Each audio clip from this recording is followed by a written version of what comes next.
उस चीन ने दे दिया है जो भारत को वीटो पावर मिलने को लेकर हमेशा रोड़ा बनता आया है। दरअसल यूएनएससी रिफॉर्म पर चीन ने भी अपना पक्ष रखा है। चीन की तरफ से यूएन के स्थायी दूत ने बयान दिया है। चीन ने इस बैठक में भारत का विरोध नहीं किया है। चीन ने G4 के सिर्फ जापान का विरोध किया है। चीन का कहना है कि जापान जिस तरह से ताइवान के मुद्दे पर मुखर है, उसे साबित होता है कि जापान यूएन की स्थायी मेंबरशिप मांगने का कोई अधिकार नहीं रखता। चीन ने जापान पर शांति भंग करने का आरोप लगाया। चीन ने कहा कि जापान को अगर मेंबरशिप देने की कोशिश हुई तो हम इसका खुलकर विरोध करेंगे।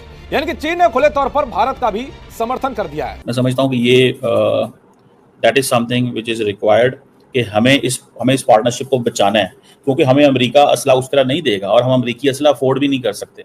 और चाइना जो है वो हमारा एक लॉन्ग पार्टनर है। ये कोई वो नहीं है, कोई वो जिसे कहते हैं कोई छोटा मोटा ताल्लुक नहीं है, बड़ा पुराना ताल्लुक है।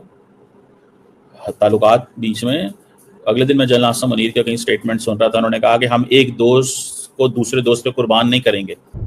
उसका प्रिंसिपल ये है कि जो रूल्स हैं जो यूनाइटेड नेशंस के बनाए गए, वो बनाए गए थे 1945 में, कि ये जो फाउंडर्स हैं उन्होंने बोल दिया कि ये सिस्टम कभी चेंज होना ही नहीं चाहिए। यानी कि ब्रिटेन, यूएसए, ये सबने मिलकर उसी वक्त प्लान कर लिया था कि कभी ना कभी इन सारी बड़ी कंट्रीज की पावर्स कम होगी। सिस्टम में ऐसा बना दो कि कभी इसके अंदर चेंज हो ही ना सके। और ये जो सिस्टम था ये बनाया गया था उस वक्त की पावर्स के हिसाब से, ना कि आज की पावर्स के हिसाब से। ब्रिटेन तो कोई ग्लोबल फोर्स नहीं है, इसकी कोई औकात नहीं है पूरी दुनिया में। और भाई 150 लोगों की टीम को लेकर भारत में भीख मांगने आया हो। आप सोच के देखिए ये यूके का हाल है। और भारत राइज कर रहा है, यूके डिक्लाइन कर रहा है, लेकिन सीट नहीं छोड़ेगा। अब आते हैं रियलिटी के ऊपर। अनकंफर्टेबल ट्रूथ है ये। गेटिंग वीटो पावर ये डिजर्व करने का मैटर नहीं है, ये पावर पॉलिटिक्स का मैटर है। भाई अगर आपको रिफॉर्म भी करना है तो आपको अप्रूवल चाहिए इन 5 कंट्री से, जिसमें यूके, चाइना, ये सारे। जय हिंद दोस्तों।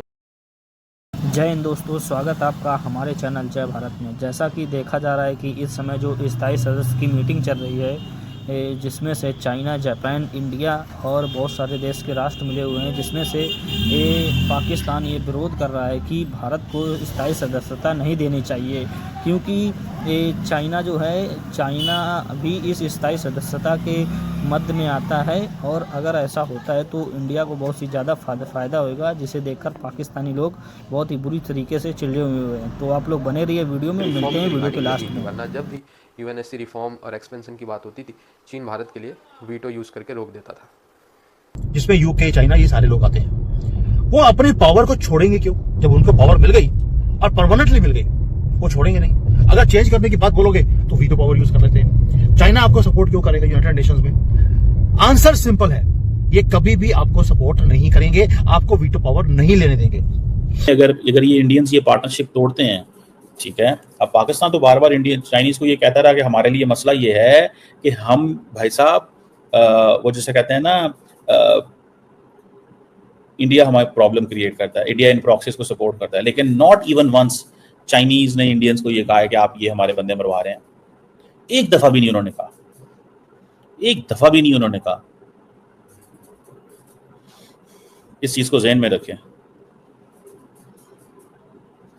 इस चीज को जहन में रखें। अब वो कहेंगे आए, हम सीपैक या बीआरआई का हिस्सा नहीं है, लेकिन हम आपके साथ हर तरह का काम करना चाहते हैं।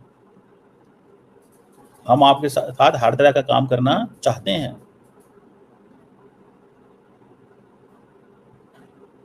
हम हर तरह का, ये देखें, ये फैक्टर है, इसको समझना चाहिए। वो कहते हैं हम, अब हमें भी इस चीज को सोचना है कि इंडियंस जो हैं वो कहीं हमारे अंदर या हमारे लिए क्या चीजें सोच रहे हैं, हमारे लिए क्या क्या सोच रहे हैं इंडियंस। और जो बहस इंडियन पार्लियामेंट के अंदर हुई थी, याद रखिएगा, जो मैं आपको बताने लगा हूं, जो बहस इंडियन पार्लियामेंट के अंदर हुई थी, उसको ज़हन में रखें कि ये पाकिस्तान और चीन की पार्टनरशिप को हमें तोड़ना है। ये बहस हुई थी इंडियन पार्लियामेंट के अंदर, लेकिन क्योंकि अमेरिका इंडिया को बहुत कुछ दे रहा था, फॉर अ मोमेंट वो भूल गए और इंडियंस भी नाराज हो गए अमेरिका से कि जो इंडिया को चाहिए बड़ा स्लो आ रहा है। टेक्नोलॉजी, तेजास के लिए जो चीज़ें आनी थी, जेट्स के लिए इंजन आने थे, ठीक है, वो सारा बहुत स्लो है। और इंडियंस को ये चीज़ सारी बात बुरी भी लगी, इंडियंस को ये बात बुरी भी लगी। अब हम देखते हैं कि हमें क्या इसमें से होता है, क्या मिलता है, क्या चलता है। बहरहाल आपको मैं एक चीज़ बड़े क्लियरली और गारंटी से कह सकता हूँ कि अब India will work on breaking this partnership. आपको जो डॉक्टर और भारत फेस क्या कर रहा है, आप सोच के देखिए कि अगर आप यूनाइटेड नेशंस को अगर आप देखें उसके काम करने के तरीके को, यूक्रेन का युद्ध चल रहा है, मिडिल ईस्ट में आग लगी पड़ी है, यूएन ने क्या कर दिया, पैरालाइज हुआ पड़ा है पूरा सिस्टम।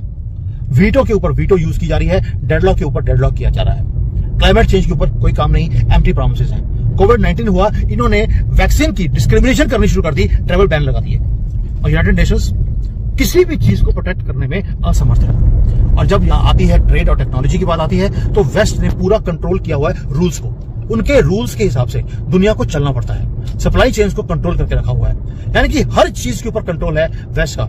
और सिक्योरिटी काउंसिल किसी भी चीज को वो टैकल करता ही नहीं है, कोई रूल बनाता ही नहीं है, क्योंकि कंट्रोल भी वेस्ट के पास और वीटो पावर भी उन्हीं के पास। अब आते हैं ब्रूटल ट्रुथ के ऊपर, जो कोई बात नहीं करता। यूनाइटेड नेशंस इररेलेवेंट हो चुका है, और भारत ने देख लिया कि ये टूटा हुआ सिस्टम, इसके अंदर अगर वीटो पावर बिल भी किया, फर्क क्या पड़ेगा। ये जो यूनाइटेड नेशंस है, ये 2025 का यूनाइटेड नेशंस नहीं है, ये आज भी 1945 वाला पावर डायनेमिक्स वाला जो यूएन था वही है। अगर हमें परमानेंट सीट मिल भी जाए, क्या चेंज हो जाएगा, क्या फर्क पड़ जाएगा? सिर्फ ये कि हमारे पास परमानेंट सीट है, दैट्स इट। क्या आप कोई काम करवा पाएंगे दुनिया में? क्या आप यूक्रेन और गाजा की जो प्रॉब्लम्स है उसको सॉल्व करवा पाएंगे? क्या क्लाइमेट के ऊपर जो प्रॉब्लम्स है उसको फेस कर पाएंगे? कुछ भी नहीं। जो ये अनफेयर ट्रीटमेंट देते हैं डेवलपिंग कंट्रीज को, क्या उसको चेंज कर सकते हैं? कुछ भी नहीं होगा। तो भारत ने स्ट्रेटेजी को ही चेंज कर दिया। हमें यूएन की परमानेंट सीट नहीं चाहिए, तो चाहिए क्या भैया? हमने बोला हम अपना ही यूएन बना देंगे। वो कैसे भाई? एक तो पहली बात है, आप अपने कंट्री में रिफॉर्म कीजिए, ये यूएन के चक्कर में जाने की जरूरत नहीं है। हमने अपना केस बड़ा लाउड एंड क्लियर है। पहली बात, हमने G20 को एक बिल्कुल यूएन के बराबर लाकर हमने खड़ा कर दिया। फिर आपको मालूम है ब्रिक्स के अंदर हम ऑलरेडी बहुत तेजी से आगे चल रहे हैं। फिर बायलैटरल रिलेशनशिप्स हमने इन सारी G20 ब्रिक्स की कंट्रीज के साथ हमने और भी ज्यादा तेज कर ली है। तीसरा और बहुत इंपॉर्टेंट, हमने ऑल्टरनेटिव प्लेटफॉर्म जो अपना बनाया है उसका दबदबा इतना ज्यादा है कि सारे कंट्रीज एक लाइन में बात करते हैं, कोई ऊपर नहीं कोई नीचे नहीं, सबके पास वीटो पावर, सब मेंबर जो हैं they are having a voice for the first time. और वर्ल्ड को पता है, दुनिया को पता है मोदी जी कर क्या रहे हैं। मोदी जी यूएन के अंदर कोई बात कर ही नहीं रहे। हाँ, हम बात करते जरूर हैं कि हमें वीटो पावर देनी चाहिए, लेकिन हमारे साथ अफ्रीका को, लैटिन अमेरिका को, जापान को भी मिलनी चाहिए।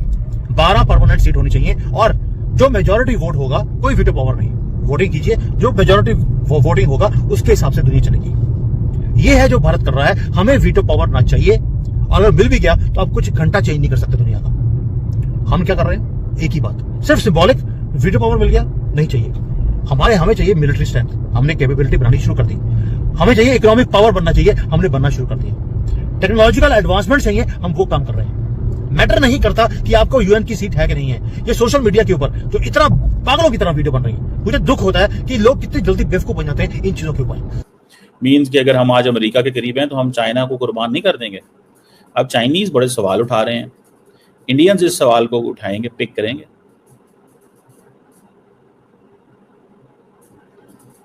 समझ रहे हैं जनाब? सो इस चीज को दे मस्ट अंडरस्टैंड दैट।